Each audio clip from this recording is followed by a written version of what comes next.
ఇక్కడ పద్మశ్రీ అవార్డు విషయంలో గద్దర్ గారికి ఇవ్వలేదు. సో ఘోరమైన తప్పు. మందకృష్ణ మాదిగ్ గారికి ఘోరమైన తప్పు.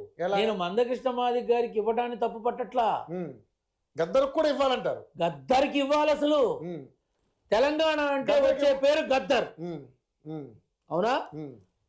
తెలంగాణ అంటే వచ్చే పేరు గద్దర్. ఆ మనిషిని గౌరవించలేదు అనేది ఎంతవరకు ధర్మం? మీరు బ్రాహ్మణులు కదా, మీకేంటి వాళ్ళతో అని నీకు అనుమానం రావచ్చు. ఎవడు గడిదుగుడ్డు బ్రాహ్మడు? ఎవడా బ్రాహ్మడు? నిజం మాట్లాడాలి. తెలంగాణ అంటే గాయకుడు గద్దర్ మాట. ఆ గద్దర్ అనే తెలంగాణ వాడు ఏ దేశంలో ఉన్నా గద్దర్ తెలియకుండా ఉన్నాడు. తెలంగాణ సాయుధ పోరాటం వేరు, ఆయన మావోయిస్ట్ భావాజాలం వేరు.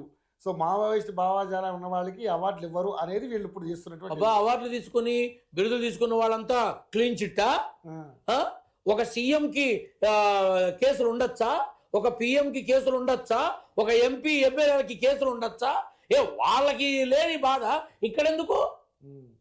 కమాన్ tell me, I'm asking with you. అంటే మన కాదు నా కార్యకర్తల్ని ఘోరంగా చంపేయండి అని చెప్పేసి బండి సంజయ్ గారు మాట్లాడిన, నేను ఇప్పుడు అదే అడుగుతున్నా.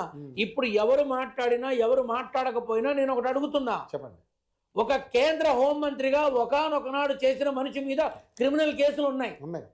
ఒక రాష్ట్ర హోంమంత్రి మీద క్రిమినల్ కేసులు ఉన్నాయి. మరి వాళ్ళు రాష్ట్ర హోంమంత్రి ఎలా అయ్యారు? ఒక ముఖ్యమంత్రి గేదెలు తినాల్సిన గడ్డంతా తినేశాడు, ముఖ్యమంత్రి అయ్యాడు. వాళ్ళకి లేని ఇబ్బంది గద్దర్కి ఎందుకు? వాళ్ళకి లేని ఇబ్బంది గద్దర్కి ఎందుకు? అంటే స్టేజ్ మీద మందకృష్ణ మాదిగ నరేంద్ర మోడీ వాటేసుకున్నందుకు పద్మశ్రీ వచ్చిందా? ఓట్లు బీజేపీకి ఓట్లు వేయమన్నందుకు వచ్చిందా? ఐఎమ్ ఆస్కింగ్ విత్ యూ అన్న. ఒక్క మాట, మనస్సాక్షి అనేది ఒకటి ఉంటుంది, ఆలోచించుకోవాలి.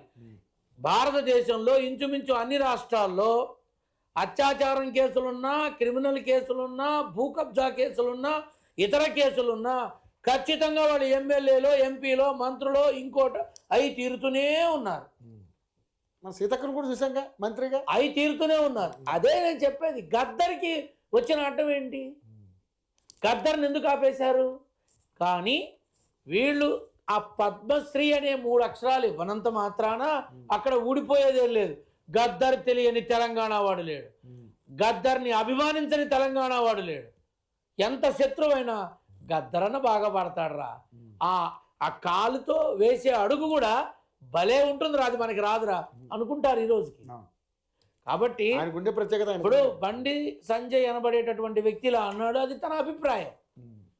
అది తన అభిప్రాయం చెప్పాడు, ఇది నా అభిప్రాయం చెప్పాను, అంతే. You can ask me. ఇప్పుడు కామెంట్స్లో నన్ను తిట్టేవాళ్ళు ఉంటారు, పొగిడేవాళ్ళు ఉంటారు. తిట్టారు అని కుంగిపోను, పొగిడారు అని పొంగిపోను, సమవర్తిగా ఉండాలి. నేను అలానే ఉంటాను, ఖచ్చితంగా చెప్తున్నా. ఉందా సమాధానం ఎవరి దగ్గరన్నా? అంతెందుకు నాన్న, ప్రస్తుత సీఎం రేవంత్ రెడ్డి గారి మీద ఈ ఓటుకు నోటు కేసు ఉందా లేదా? అవునా? కేసు నడుస్తూనే ఉందిగా. ముఖ్యమంత్రిగా ప్రమాణ స్వీకారం చేసి 1 year దాటింది మరి, అంతే.